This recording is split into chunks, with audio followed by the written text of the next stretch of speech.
ಗಟ್ಟಿ ಇರಲವ್ವ ನಿನ್ನ ಶೀಲ, ನಿನ್ನ ಗಂಡ ಗೊಬ್ಬಗ ಮೀಸಾಲ. ಗಟ್ಟಿ ಇರಲವ್ವ ನಿನ್ನ ಶೀಲ, ನಿನ್ನ ಗಂಡ ಗೊಬ್ಬಗ ಮೀಸಾಲ.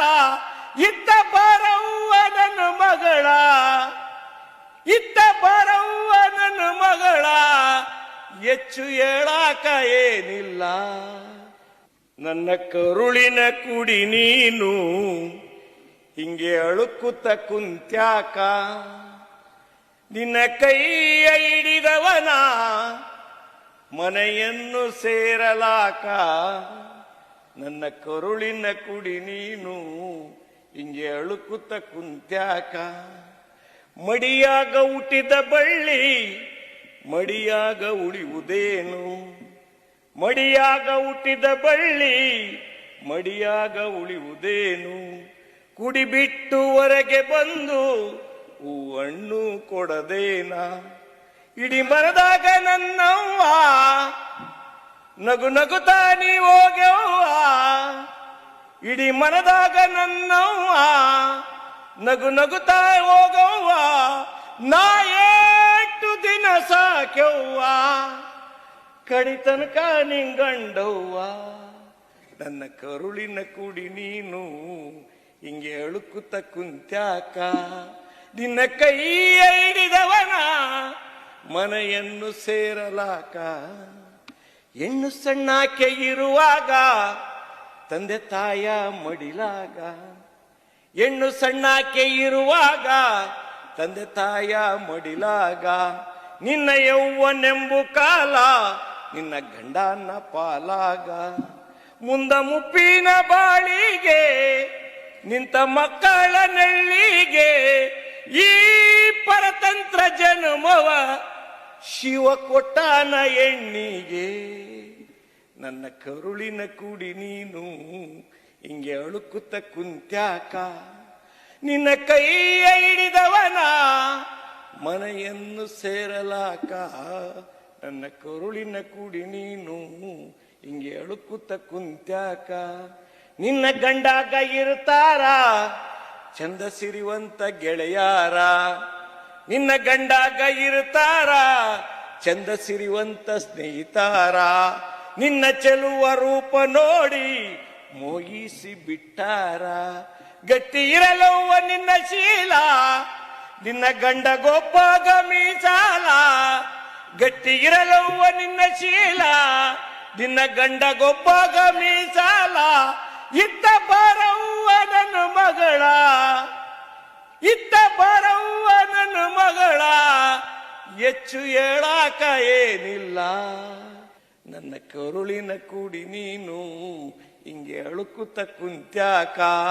ನಿನ್ನ ಕೈಯ ಹಿಡಿದವನ ಮನೆಯನ್ನು ಸೇರಲಾಕ. ನನ್ನ ಕರುಳಿನ ಕುಡಿ ನೀನು ಹಿಂಗೆ ಅಳುಕುತ್ತ ಕುಂತ್ಯಾಕ. ಹೋಗಿ ಬಾ ಮಗಳೇ, ಹೋಗಿ ಬಾ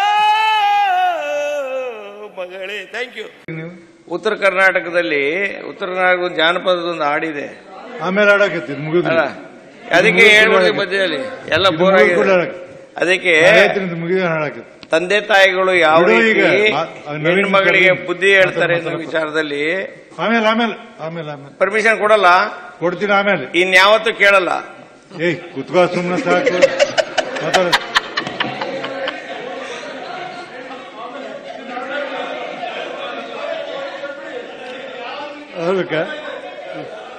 ಆಡ್ಬೇಕ ಅಲ್ಲ, ಇಷ್ಟೊಂದು ಡಿಮ್ಯಾಂಡ್ ಅಲ್ಲಪ್ಪ, ಇಷ್ಟೊಂದು ಡಿಮ್ಯಾಂಡ್. ಎಷ್ಟು ಜನ ಸಪೋರ್ಟಿವ್ ಬಂದ್ರು ನೋಡಿ. ಆಯ್ತು, ಮೆಜಾರಿಟಿ ಕ್ಯಾರಿ ದಿ ಪಾಯಿಂಟ್. ಮತ್ತೆ ಅದಕ್ಕೆ ನರಸಿಂಹನಾಯ್ಕರ ಇಲ್ಲ ಇಲ್ಲ ಅವಿನ ಹಾಡ್ತಾಂತ ಹಾಡ್ಬಿಡಿ. ಆಮೇಲೆ ಏಯ್ ಕೇಳಿದ್ರೆ ಮೇಕೆ ಈ ಒತ್ತಡ ಖಿನ್ನತೆ ಬಗ್ಗೆ ಎಲ್ಲ ಮಾತನಾಡುವಾಗ ಮಧ್ಯದಲ್ಲಿ ಏನು ಕುಕ್ಕರ್ನ ಒಂದು ಬಿಸಿಲಿದ್ದಾಗೆ ಆ ಒತ್ತಡವನ್ನೆಲ್ಲ ಅವ್ರು ರಿಲೀಸ್ ಮಾಡ್ತಾರೆ. ಎಲ್ಲ ತುಂಬಾ ಒತ್ತಡದಲ್ಲಿದ್ದಾರೆ. ಮಾತಾಡ. ಅದಕ್ಕೆ ಹಾಡು ಯಾಕೆ ಅಂತ ಹೇಳಿದ್ರೆ ಈಗ ಹೇಳಿದ್ರು ಹೆಣ್ಣು ಮಗ ಬುದ್ಧಿ ಹಾಡಾಡ್ದಂತೆ ಅದನ್ನೇ ಹಾಡೋ ಗೊತ್ತಾಗ್ಬೇಕಲ್ಲ ಅವ್ರಿಗೆ ಏನು ಅಂತ. ನಮ್ಮ ಅನೇಕ ಜನ ಉತ್ತರ ಕರ್ನಾಟಕದಲ್ಲಿ ಇದ್ದಾರೆ.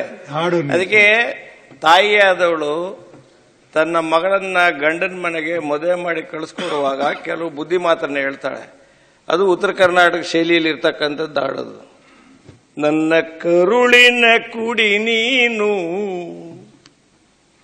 ನನ್ನ ಕರುಳಿನ ಕುಡಿ ನೀನು, ಹಿಂಗೆ ಅಳುಕುತ್ತ ಕುಂತ್ಯಾಕ, ನಿನ್ನ ಕೈಯ ಹಿಡಿದವನ ಮನೆಯನ್ನು ಸೇರಲಾಕ, ನನ್ನ ಕರುಳಿನ ಕುಡಿ ನೀನು, ಹಿಂಗೆ ಅಳುಕುತ್ತ ಕುಂತ್ಯಾಕ.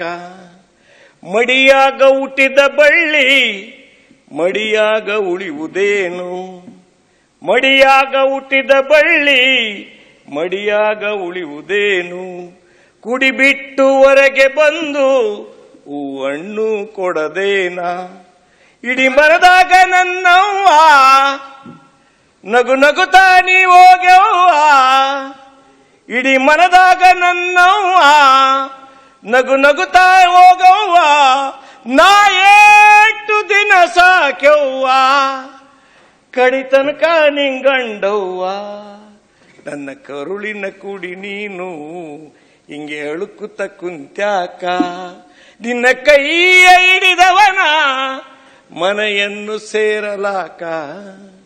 ಹೆಣ್ಣು ಸಣ್ಣಾಕೆ ಇರುವಾಗ ತಂದೆ ತಾಯ ಮಡಿಲಾಗ, ಹೆಣ್ಣು ಸಣ್ಣಾಕೆ ಇರುವಾಗ ತಂದೆ ತಾಯ ಮಡಿಲಾಗ, ನಿನ್ನ ಯೌವನೆಂಬು ಕಾಲ ನಿನ್ನ ಗಂಡನ ಪಾಲಾಗ, ಮುಂದ ಮುಪ್ಪಿನ ಬಾಳಿಗೆ ನಿಂತ ಮಕ್ಕಳ ನೆಳ್ಳಿಗೆ, ಈ ಪರತಂತ್ರ ಜನ್ಮವ ಶಿವ ಕೊಟ್ಟಾನ ಹೆಣ್ಣಿಗೆ, ನನ್ನ ಕರುಳಿನ ಕುಡಿ ನೀನು, ಹಿಂಗೆ ಅಳುಕುತ್ತ ಕುಂತ್ಯಾಕ, ನಿನ್ನ ಕೈಯ ಹಿಡಿದವನ ಮನೆಯನ್ನು ಸೇರಲಾಕ, ನನ್ನ ಕರುಳಿನ ಕುಡಿ ನೀನು, ಹಿಂಗೆ ಅಳುಕುತ್ತ ಕುಂತ್ಯಾಕ. ನಿನ್ನ ಗಂಡಾಗ ಇರ್ತಾರ ಚಂದ ಸಿರಿವಂತ ಗೆಳೆಯಾರ, ನಿನ್ನ ಗಂಡಾಗ ಇರ್ತಾರ ಚಂದ ಸಿರಿವಂತ ಸ್ನೇಹಿತಾರ, ನಿನ್ನ ಚೆಲುವ ರೂಪ ನೋಡಿ ಮೋಗಿಸಿ ಬಿಟ್ಟಾರ, ಗಟ್ಟಿ ಇರಲವ್ವ ನಿನ್ನ ಶೀಲ ನಿನ್ನ ಗಂಡ ಗೊಬ್ಬಾಗ ಮೀಸಾಲ, ಗಟ್ಟಿ ಇರಲವ್ವ ನಿನ್ನ ಶೀಲ ನಿನ್ನ ಗಂಡ ಗೊಬ್ಬಾಗ ಮೀಸಾಲ, ಇತ್ತ ಬರವ್ವ ನನ್ನ ಮಗಳ, ಇತ್ತ ಬರವ್ವ ನನ್ನ ಮಗಳ, ಹೆಚ್ಚು ಹೇಳಾಕ ಏನಿಲ್ಲ, ನನ್ನ ಕರುಳಿನ ಕುಡಿ ನೀನು, ಹಿಂಗೆ ಅಳುಕುತ್ತ ಕುಂತ್ಯಾಕ, ನಿನ್ನ ಕೈಯ ಹಿಡಿದವನ ಮನೆಯನ್ನು ಸೇರಲಾಕ, ನನ್ನ ಕರುಳಿನ ಕುಡಿ ನೀನು, ಹಿಂಗೆ ಅಳುಕುತ್ತ ಕುಂತ್ಯಾಕ. ಹೋಗಿ ಬಾ ಮಗಳೇ, ಹೋಗಿ ಬಾ ಮಗಳೇ. Thank you.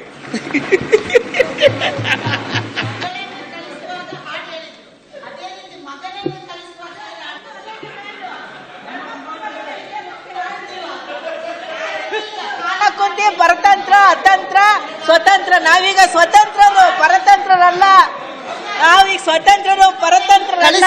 ಹೇಗೆ ಹೇಳ್ಬೇಕಂತ ಹೇಳಿದಾಗೆ ಗಂಡು ಮಕ್ಕಳು ಸಹ ಹೇಗೆ ಇರ್ಬೇಕಂತ ಹೇಳ್ಬೇಕಲ್ಲ ತಾಯಿ, ಅದ್ರ ಕೊರತೆ ಈ ಹದಿಹರೆಯದ ವಯಸ್ಸಿನಲ್ಲಿ ನಡೆಯುತ್ತೆ.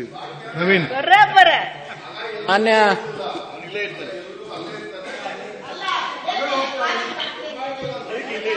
ವೈಫು ಅಂತ ಆಡಿನಂಗಿರ್ತದೆ ಅಂತ. ಮಾನ್ಯ ಸಭಾಪತಿಗಳೇ, ಅತ್ಯಂತ ಪ್ರಮುಖವಾದ ವಿಷಯದ ಬಗ್ಗೆ ಇವತ್ತು ಮೇಲ್ಮನೆ ಆಯೋಗಿನ ಮಾತು ಹೇಳ್ತಾರೆ. ಮೇಲ್ಮನೆ ಇವತ್ತು ಅತ್ಯಂತ ಇವಾಗಿನ ಕಾಲ ಹೇಳಿ ಒಂದು ನಿಮಿಷ ಮತ್ತೆ ತಪ್ಪು ಹೋಗ್ಬಾರ್ದು. ಮೊನ್ನೊಬ್ಬ ಸ್ವಾಮಿಗಳು ಕಾರ್ಯಕ್ರಮಕ್ಕೆ ಹೋಗಿದ್ದೆ ನಾನು.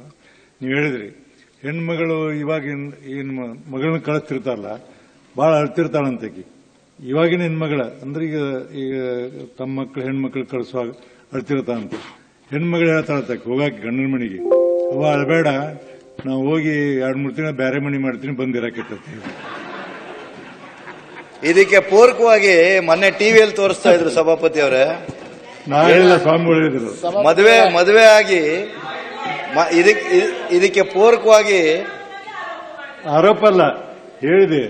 ಇದಕ್ಕೆ ಪೂರಕವಾಗಿ ಮೊನ್ನೆ ಟಿವಿಯಲ್ಲಿ ತೋರಿಸ್ತಾ ನಾ ಇದ್ರು. ಹೇಳಿನ ತಿಳಿದ ಅದಕ್ಕೆ ಸ್ವಾಮಿಗಳು ಹೇಳ್ತೇವೆ ನಾನು. ಮದುವೆ ಆಗಿ ಗಂಡು ಸೈಲೆಂಟ್ ಆಗಿ ನಡ್ಕೊಂಡು ಹೋದ್ರೆ ಬ್ಯಾಂಡ್ ಸೆಟ್ ಅಲ್ಲಿ ಕುಣ್ಕೊಂಡು ಹೋಗ್ತಾ ಇದ್ಲು.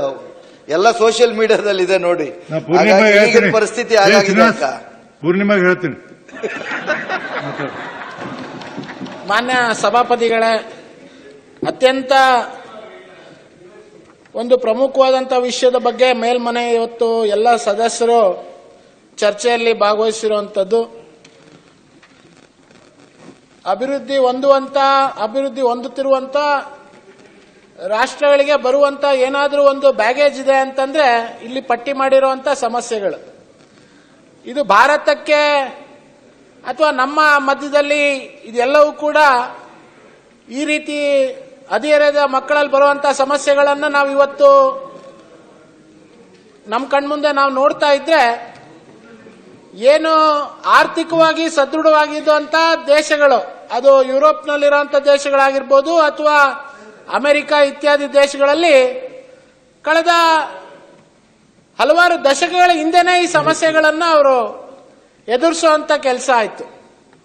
ಅದಕ್ಕೆ ನೀವು ಬೇರೆ ಬೇರೆ ಸಂಸ್ಕೃತಿ ಅಂತ ಕರೆದ್ರೂ ಕೂಡ ಅಲ್ಲಿ ಅತಿಯಾದಂತ ಏನು ಮಕ್ಕಳಿಗೆ ಆ ಸಂದರ್ಭದಲ್ಲಿ ಕೊಟ್ಟಂತ ಒಂದು ಫ್ರೀಡಮ್ ಇರ್ಬೋದು, ಅಥವಾ ತಾವು ಮಾಡ್ತಾ ಇರುವಂತದ್ದು ಎಲ್ಲವೂ ಕೂಡ ಸರಿ ಇದೆ ಅನ್ನೋಂಥ ರೀತಿಯಲ್ಲಿ ಅವರಿಗೆ ಶಕ್ತಿ ಕೊಡುವಂತ ಕಾನೂನು ಇರ್ಬೋದು, ಮುಂದೆ ಅದು ಎಷ್ಟು ಮಾರಕ ಆಗುತ್ತೆ ಅನ್ನುವಂಥದ್ದು ಆ ದೇಶಗಳು ತದನಂತರ ಬಹಳ ಸಮಯ ಆದ ನಂತರ ಅದನ್ನು ಅರ್ಥ ಮಾಡ್ಕೊಂಡಿದೆ. ಬಹುಶಃ ಈ ರೀತಿಯಾದಂಥ ಚರ್ಚೆ ಸರ್ಕಾರವಾಗಿ ಯಾವ ರೀತಿ ಈ ಸಮಸ್ಯೆಗೆ ಪರಿಹಾರ ಕಂಡುಹಿಡ್ಕೋಬಹುದು ಅನ್ನೋಂಥದಕ್ಕೆ ಒಂದು ನಾಂದಿ ಆಡುವಂತ ಕೆಲಸ ಇವತ್ತು ಆಗಿದೆ ಅಂತ ನಾನು ಭಾವಿಸ್ತೇನೆ.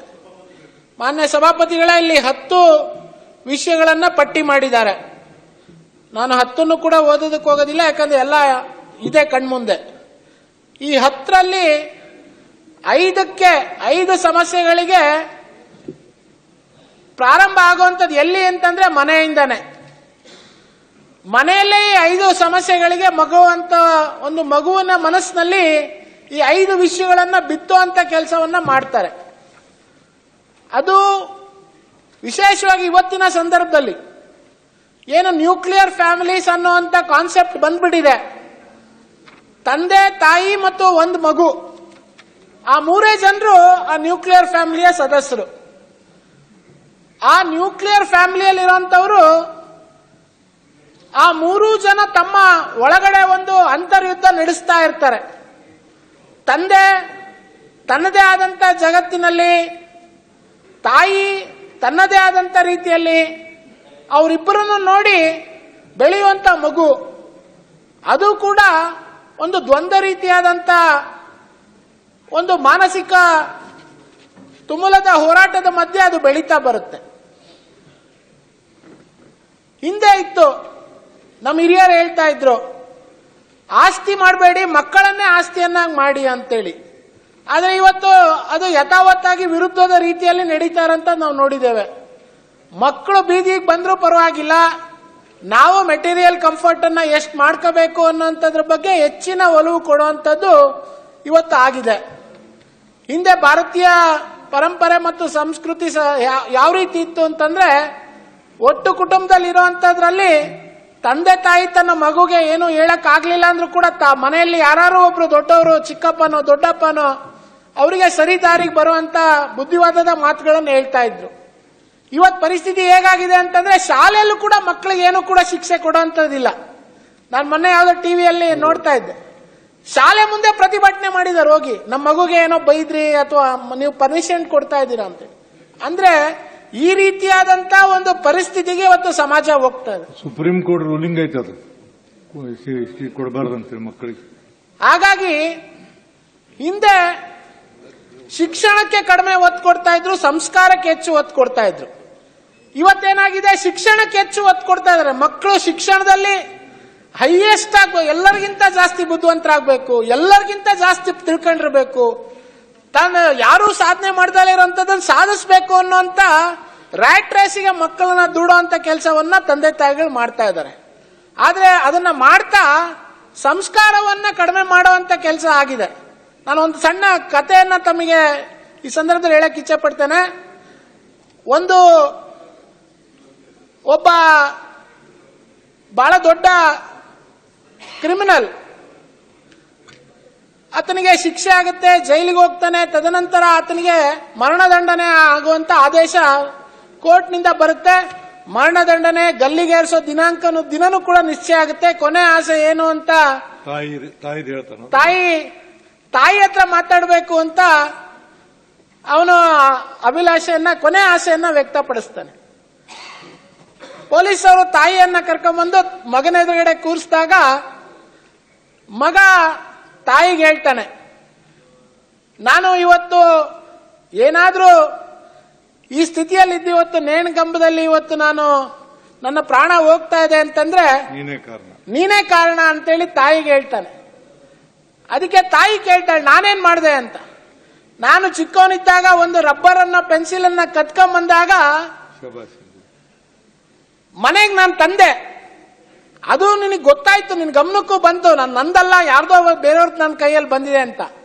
ಆದ್ರೆ ನೀನು ಆ ಸಂದರ್ಭದಲ್ಲಿ ನನ್ನ ಕಿವಿ ಹಿಂಡಿ ನನ್ನ ಸರಿದಾರಕ್ಕೆ ತರುವಂತ ಕೆಲಸವನ್ನ ನೀನ್ ಮಾಡಿದ್ದಿದ್ರೆ ನಾನು ಬಹುಶಃ ಇವತ್ತು ಸಮಾಜದಲ್ಲಿ ಗೌರವಯುತ ಅಂತ ಬದುಕುವಂತ ದಾರಿಲಿ ನಾನು ಬರ್ತಾ ಇದ್ದೆ ಅಂತೇಳಿ. ಆದ್ರೆ ದುರಾದೃಷ್ಟವಶಾತ್ ಇವತ್ತೇನಾಗಿದೆ, ತಂದೆ ತಾಯಿಗಳಿಗೆ ತಮ್ಮ ಸ್ವಂತ ಮಕ್ಕಳು ಯಾವ ದಾರಿಯಲ್ಲಿ ಹೋಗ್ತಾ ಇದ್ದಾರೆ ಅಂತ ನೋಡೋಷ್ಟು ಕೂಡ ಅವ್ರಿಗೆ ಸಮಯ ಇಲ್ದಲೆ ಅಂತದ್ದಾಗಿದೆ. ತಾವು ತಮ್ಮ ಬದುಕು, ತಮ್ಮ ಜೀವನ ಅನ್ನೋಂಥದನ್ನ ಹೆಚ್ಚು ನೋಡ್ತಾ ಇದ್ದಾರೆ ಬಿಟ್ರೆ ಮಕ್ಕಳನ್ನ ಯಾವ ರೀತಿ ತಾವು ಬೆಳೆಸಬೇಕು, ಮಕ್ಕಳಲ್ಲಿ ಏನೇನು ಕೊರತೆಗಳಿರುತ್ತೆ ಅದನ್ನ ಸರಿದೂಗಿಸುವಂತದಕ್ಕೆ ಅವ್ರ ಜೊತೆ ಎಷ್ಟು ಸಮಯವನ್ನ ಕೊಡಬೇಕು ಅನ್ನುವಂಥದ್ದೇ ಇವತ್ತು ಹೊರಟೋಗ್ಬಿಟ್ಟಿದೆ. The family that eats together stays together ಅನ್ನುವಂತ ಮಾತಿತ್ತು. ಯಾವ ಕುಟುಂಬ ಪ್ರತಿನಿತ್ಯ ದಿವಸ ರಾತ್ರಿ ಜೊತೆ ಕೂತು ಊಟ ಮಾಡ್ತಾರೆ ಅಥವಾ ಬೆಳಗ್ಗೆ ಜೊತೆ ಕೂತು ಉಪಹಾರ ಮಾಡ್ತಾರೆ, ಆ ಕುಟುಂಬ ಬಹಳ ವರ್ಷಗಳ ಕಾಲ ಜೊತೆಗಿರುತ್ತೆ ಅಂತೇಳಿ. ಆದ್ರೆ ಇವತ್ತು ಎಲ್ಲ ಊಟ ತಿಂಡಿ ಎಲ್ಲವೂ ಕೂಡ ಒಬ್ಬೊಬ್ರೆ ತಾವೇ ಬರ್ತಾರೆ, ತಮಗೆ ಬೇಕಾದ ಸಮಯಕ್ಕೆ ಬಂತ ಊಟ ಮಾಡ್ಕೊಂಡು ಟಿವಿ ಮುಂದೆ ಕೂತು ಊಟ ಮಾಡಿ ತಮ್ಮ ರೂಮ್ಗೆ ಹೋಗುವಂತ ವ್ಯವಸ್ಥೆಗಳಿದೆ. ಇದು ನಾನ್ ಭಾವಿಸ್ತೀನಿ ಮಾನ್ಯ ಸಭಾಪತಿಗಳೇ, ಸರ್ಕಾರಗಳು ಕಾನೂನು ತರೋದ್ರ ಮೂಲಕ ಇದರಿಂದ ಏನು ದೊಡ್ಡ ಪರಿವರ್ತನೆ ಆಗೋದಿಲ್ಲ. ಸಮಾಜ ತನ್ನ ಹೊಣೆಗಾರಿಕೆಯನ್ನ ನಿರ್ಣಯ ಮಾಡಬೇಕು. ಕಾನೂನು ಮಾಡೋಂಥದ್ದು ಶಿಕ್ಷೆ ಕೊಡೋದಿಕ್ಕೆ, ಅದೇ ಕಾನೂನು ಮಾಡೋಂಥದ್ದು ಯಾರೋ ತಪ್ಪು ಮಾಡಿರೋನ್ನ ಗುರುತಿಸಿ ಅವನಿಗೆ ಏನ್ ಮಾಡಬೇಕು ಅನ್ನೋಂಥದಕ್ಕೆ. ಆದ್ರೆ ಇದರ ಬಹುಪಾಲು ಜವಾಬ್ದಾರಿ ಇರುವಂತದ್ದು ಯಾರಿಗೆ ಅಂತಂದ್ರೆ ಒಂದು ಪೋಷಕರಿಗೆ, ತದನಂತರ ಸಮಾಜಕ್ಕೆ, ತದನಂತರ ತಾನು ತನ್ನ ಸುತ್ತಲೂ ಇರುವಂತಹ ಸ್ನೇಹಿತರನ್ನ ಗುರುತಿಸುವಂತ ಜವಾಬ್ದಾರಿಗಳೇನಿರುತ್ತೆ ಇದೆಲ್ಲವೂ ಕೂಡ ಒಂದು ಚೈನ್ ರಿಯಾಕ್ಷನ್ ಇದ್ದ ರೀತಿಯಲ್ಲಿ. ಒಂದು ಹುಡುಗ ಅಥವಾ ಒಂದು ಹುಡುಗಿ ಏಕಾಏಕಿ ಒಂದು ದಿವಸದಲ್ಲಿ ದಾರಿ ತಪ್ಪದಿಲ್ಲ. ದಾರಿ ತಪ್ಪಬೇಕು ಅಥವಾ ಈ ರೀತಿಯಾದಂತ ಮದ್ಯ ವ್ಯಸನ, ಸೈಬರ್ ವ್ಯಸನ, ಈ ರೀತಿಯಾದಂತ ಅನೇಕ ನಾವಿಲ್ಲೇನು ಸಾಮಾಜಿಕ ಪಿಡುಗಳನ್ನು ಪಟ್ಟಿ ಮಾಡಿದೀವಿ, ಒಂದು ನೈಟ್ ನಲ್ಲಿ ಅಥವಾ ಒಂದು ದಿವಸದಲ್ಲಿ ಈ ರೀತಿಯಾದಂತ ದಾರಿಗೆ ಹೋಗಕ್ಕೆ ಸಾಧ್ಯ ಇಲ್ಲ. ನಾನು ಒಂದು ಒಳ್ಳೆ ಉದಾಹರಣೆ ಅಂತ ತಮಗೆ ಕೊಡೋದಕ್ಕೆ ಇಚ್ಛೆ ಪಡ್ತೀನಿ ಮಾನ್ಯ ಸಭಾಪತಿಗಳೇ. ಪ್ರಜ್ಞಾನಂದ ಅನ್ನುವಂತ ಒಬ್ಬ ಚೆಸ್ ಚಾಂಪಿಯನ್, ವಿಶ್ವಕ್ಕೆ ಚೆಸ್ ಚಾಂಪಿಯನ್ ಆಗಿರುವಂತ ಪ್ರಜ್ಞಾನಂದ್, ಆಕೆ ತಾಯಿ ಇವತ್ತು ಕೂಡ ಪ್ರಾರಂಭ ದಿನ ಚೆಸ್ಸಿಗೆ ಅವನ್ನ ಕರ್ಕೊಂಡು ಹೋದಾಗ ಹೇಗೆ ಜೊತೆಗೆ ಹೋಗ್ತಾ ಇದ್ರು, ಇವತ್ತು ಅಂತಾರಾಷ್ಟ್ರೀಯ ಟೂರ್ನಮೆಂಟ್ಗಳು ಕೂಡ ಆಕೆ ಇವತ್ತು ಜೊತೆಗೆ ಹೋಗಿ ಆತನ ಹಿಂದೆ ನಿಂತು ಆತ ಎಲ್ಲೂ ಕೂಡ ಮುಂದೆ ಬರೋದಿಲ್ಲ. ಆಕೆ ಒಂದ್ ರೀತಿ ಶ್ಯಾಡೋ ರೀತಿಯಲ್ಲಿ ಜೊತೆಗಿದ್ದು ಕೆಲಸ ಮಾಡ್ತಾರೆ. ಆದ್ರೆ ಇವತ್ತೇನಾಗಿದೆ ಸಮಾಜದಲ್ಲಿ, ನನ್ನ ಮಕ್ಕಳು ಎಲ್ಲರಿಗಿಂತ ಚೆನ್ನಾಗಿರುವಂತ ಮೊಬೈಲ್ ತಗೋಬೇಕು, ನನ್ನ ಮಕ್ಕಳು ಎಲ್ಲರಿಗಿಂತ ಚೆನ್ನಾಗಿರೋ ಬಟ್ಟೆ ಹಾಕ್ಬೇಕು, ಎಲ್ಲವೂ ಕೂಡ ಕಾಂಪಿಟೇಷನ್, ಎಲ್ಲವೂ ಕೂಡ ಮೆಟೀರಿಯಲಿಸ್ಟಿಕ್ ಕಾಂಪಿಟೇಷನ್ ಇವತ್ತು ತಂದೆ ತಾಯಿಗಳು ತಮ್ಮ ಮಕ್ಕಳನ್ನು ಹುಡ್ತಾ ಇದ್ದಾರೆ. ಸಿಟಿಯಲ್ಲಿ ಆಗ್ತಾ ಇರೋಂಥದನ್ನ ಹಳ್ಳಿಯಲ್ಲಿ ಫಾಲೋ ಮಾಡ್ತಾ ಇದ್ದಾರೆ. ಆಮೇಲೆ ಮಾನ್ಯ ಸಭಾಪತಿಗಳೇ, ನಾನು ಬಹಳ ಬೇಸರಿಂದ ಹೇಳಬೇಕು, ಸಾಮಾಜಿಕ ಜಾಲತಾಣಗಳಲ್ಲಾಗಿರ್ಬೋದು, ಮಾಧ್ಯಮಗಳಂದ್ರೆ ಚಿತ್ರಗಳಲ್ಲಾಗಿರ್ಬೋದು, ಏನಾಗಿದೆ ಅಂತಂದ್ರೆ ಇವತ್ತು ಸಮಾಜದಲ್ಲಿ ಏನ್ ನೆಗೆಟಿವ್ ಇದೆ ಅದನ್ನ ಗ್ಲೋರಿಫೈ ಮಾಡುವಂತ ಕೆಲಸ ಮಾಡ್ತಾರೆ. ಇವತ್ತು ಉದಾಹರಣೆಗೆ ನಾವು ಇಲ್ಲಿ ಇಷ್ಟೊಂದು ಜನ ಕೂತು ಈ ವಿಷಯದ ಬಗ್ಗೆ ಚರ್ಚೆ ಮಾಡ್ತಾ ಇದೀವಿ. ಆದ್ರೆ ಮಾಧ್ಯಮ, ಸಾಮಾಜಿಕ ಜಾಲತಾಣದಲ್ಲಿ ಅಥವಾ ನಾನು ಪಿಕ್ಚರ್ ಅಂದ್ರೆ ಮೂವಿ ನಾನು ಹೇಳ್ತಂದ್ರೆ ಒಬ್ಬ ರಾಜಕಾರಣಿ ಅವ್ರನ್ನೇಗ್ ತೋರಿಸ್ತಾರೆ, ಒಬ್ಬ ಶಾಸಕ ಅವ್ರನ್ನೇಗ್ ತೋರಿಸ್ತಾರೆ. ಇದೆಲ್ಲವೂ ಕೂಡ ಎಲ್ಲೋ ಒಂದ್ ಕಡೆ ಸಮಾಜದ ಚಿಂತನೆಗಳು ಈ ಎಲ್ಲವಕ್ಕೂ ಕೂಡ ಕಾರಣ ಆಗಿದೆ. ನಾನು ನಮ್ಮ ಶಾಲಾ ಶಿಕ್ಷಣ ಸಚಿವರು ಬಹುತೇಕ ಸರ್ಕಾರದಿಂದ ಅವರೇ ಇದಕ್ಕೆ ಉತ್ತರ ಕೊಡ್ತಾರೆ ಅಂತ ನನ್ನ ನಿರೀಕ್ಷೆ ಇದೆ. ಒಂದು ನಾವು ಪ್ರಯತ್ನವನ್ನ ಮಾಡಬಹುದು. ಹಿಂದೆ ಮಾರಲ್ ಸೈನ್ಸ್ ಅನ್ನುವಂತ ಪೀರಿಯಡ್ ಇರ್ತಾ ಇತ್ತು. ನಾವು ನೀವೆಲ್ಲ ಓದ್ತಾ ಇರೋಂಥ ಸಂದರ್ಭದಲ್ಲಿ ಮಧ್ಯಾಹ್ನ ಮಾರಲ್ ಸೈನ್ಸ್ ಮತ್ತು ವರ್ಕ್ ಎಕ್ಸ್ಪೀರಿಯನ್ಸ್ ಅನ್ನುವಂತ 2 ತರಗತಿಗಳು ಇರ್ತಾ ಇತ್ತು. ಸರ್ಕಾರಿ ಶಾಲೆಗಳಲ್ಲೂ ಕೂಡ ಅದಿತ್ತು. ಏನಂತಂದ್ರೆ ಶಿಕ್ಷಣದ ಜೊತೆಗೆ ಬೇರೆ ಬೇರೆ ನೀತಿಕತೆಗಳು, ಗುಂಪು ಆಟಗಳನ್ನು ಆಡುವಂಥದ್ದು, ಒಂದ್ ರೀತಿ ಸಹಬಾಳ್ವೆ ಮಾಡುವಂಥದ್ದು ಯಾವ ರೀತಿ ಅನ್ನುವಂಥದ್ದು ಕಲಿಸುವಂತ ಕೆಲಸ. ಇವತ್ತು ನಮ್ಮಲ್ಲಿ ಏನಾಗಿದೆ, ಇವತ್ತು ಸೈಕಾಲಜಿ ಒಂದ್ ಕಡೆ, ಫಿಸಿಯಾಲಜಿ ಒಂದ್ ಕಡೆ. ಇವತ್ತು ನಾವು ಹೆಚ್ಚು ಗಮನ ಕೊಡಬೇಕಾದ್ರೆ ಚೈಲ್ಡ್ ಸೈಕಾಲಜಿ ಬಗ್ಗೆ. ಆ ಸೈಕಾಲಜಿಯನ್ನು ಸರಿ ಮಾಡೋದಕ್ಕೆ ಏನಾದ್ರೂ ನಾವು ಕೌನ್ಸಿಲರ್ಸ್ ಗಳನ್ನ ಶಾಲೆ ಮಟ್ಟದಲ್ಲಿ ನಾವು ಅಲ್ಲೇ ಶಿಕ್ಷಕರಿಗೆ ಒಂದು ಸ್ವಲ್ಪ ತರಬೇತಿಯನ್ನ ಕೊಟ್ಟು ಮಕ್ಕಳು ದಾರಿ ತಪ್ತಾ ಇದ್ದಾರೆ ಅನ್ನೋಂಥದ್ದು ಗೊತ್ತಾದ ತಕ್ಷಣ ತಂದೆ, ತಾಯಿ ಮತ್ತು ಮಗು ಇವ್ರ ಜೊತೆ ಕೂತು ಅವರನ್ನ ಸರಿದಾರಿಗೆ ತರುವಂತದಕ್ಕೆ ಏನ್ ಮಾಡಬೇಕು, ಇದ್ರ ಬಗ್ಗೆ ಒಂದ್ ಸ್ವಲ್ಪ ಸರ್ಕಾರ ಗಮನ ಕೊಡಬಹುದಾ ಅನ್ನೋಂಥದ್ದು ಒಂದು ನೋಡ್ಬೇಕು. ಇನ್ನೊಂದು ಆಸ್ ಎ ಗವರ್ಮೆಂಟ್ ನೋಡಪ್ಪ, ಆಸ್ ಎ ಗವರ್ಮೆಂಟ್ ನಾವು ಹೊಣೆಗಾರಿಕೆಯಲ್ಲಿ ಇಡೀ ಸಮಾಜವನ್ನ ಒಗ್ಗೂಡಿಸ್ಕೊಂಡು ಮಾಡುವಂತದ್ದು ಏನಾದ್ರು ಕಾರ್ಯಕ್ರಮಗಳನ್ನ ತರಬಹುದಾ? ಈಗ ಎಷ್ಟೋ ಜನ ಕೌನ್ಸಿಲರ್ಸ್, ಅಕಾಡೆಮಿಕ್ ಕೌನ್ಸಿಲರ್ಸ್ ಆಗಿ, ಸೋಷಿಯಲ್ ಕೌನ್ಸಿಲರ್ಸ್ ಆಗಿ ಸಾಕಷ್ಟು ಸಹಕಾರ ಮಾಡ್ತಾರೆ. ಮಾನ್ಯ ಸಭಾಪತಿಗಳೇ, ನಾನು ತಮ್ಮ ಮೂಲಕ ತಮ್ಮ ಈ ಸದನದ ಗಮನಕ್ಕೆ ತರ್ತೇನೆ. ನಾನು 10 ವರ್ಷಗಳ ಕಾಲ ಕೌನ್ಸಿಲರ್ ಆಗಿ ಕೆಲಸ ಮಾಡಿದ್ದೀನಿ, ಹೆಲ್ತ್ ಕೌನ್ಸಿಲರ್ ಆಗಿ ಕೆಲಸ ಮಾಡಿದ್ದೀನಿ. ಯಾಕಂದ್ರೆ ನಾನೊಬ್ಬ ಜುವೆನೈಲ್ ಡಯಾಬಿಟಿಕ್. ನಾನು 13 ವರ್ಷ ಇದ್ದಾಗಲೇ ನನಗೆ ಡಯಾಬಿಟಿಸ್ ಬಂತು. ಬೇರೆಯವ್ರಿಗೆ ಚಿಕ್ಕ ಮಕ್ಕಳಿಗೆ ಬಂದಾಗ ಅವ್ರ ತಂದೆ ತಾಯಿಗಳ ಜೊತೆ ಕೂತು, ಅವ್ರ ಮಕ್ಕಳ ಜೊತೆ ಕೂತು, ನಾನು ದೊಡ್ಡ ಆಸ್ಪತ್ರೆಗಳಿಂದ ನನಗೆ ಫೋನ್ ಮಾಡೋರು, ಅವ್ರ ಜೊತೆ ಕೂತು ನಾನು ಕೌನ್ಸಿಲರ್ ಆಗಿ ಅವರು ಪ್ರಾರಂಭದಲ್ಲಿ ಏನು ಅವ್ರಿಗೆ ಮನಸ್ಸಲ್ಲಿ ಬಹಳಷ್ಟು ಸಂಕಷ್ಟಗಳಿರುತ್ತೆ ಅದನ್ನು ಸರಿಪಡಿಸುವಂತದಕ್ಕೆ ಕೌನ್ಸಿಲರ್ ಆಗಿ ಕೆಲಸ ಮಾಡಿದ್ದೇನೆ.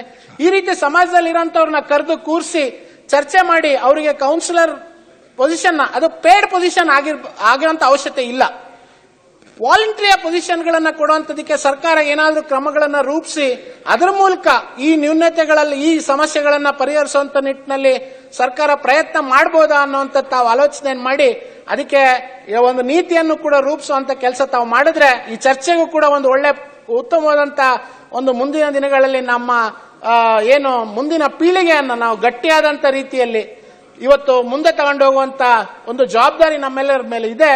ಅದು ಈ ಸದನದ ಮೂಲಕ ಸರ್ಕಾರ ಪ್ರಯತ್ನ. ಹೆಚ್ಚಿನ ವಿಡಿಯೋಗಳಿಗೆ ಪ್ರತಿಧ್ವನಿ ಯೂಟ್ಯೂಬ್ ಚಾನೆಲ್ ಸಬ್ಸ್ಕ್ರೈಬ್ ಮಾಡಿ, ಬೆಲ್ ಐಕಾನ್ ಕ್ಲಿಕ್ ಮಾಡಿ.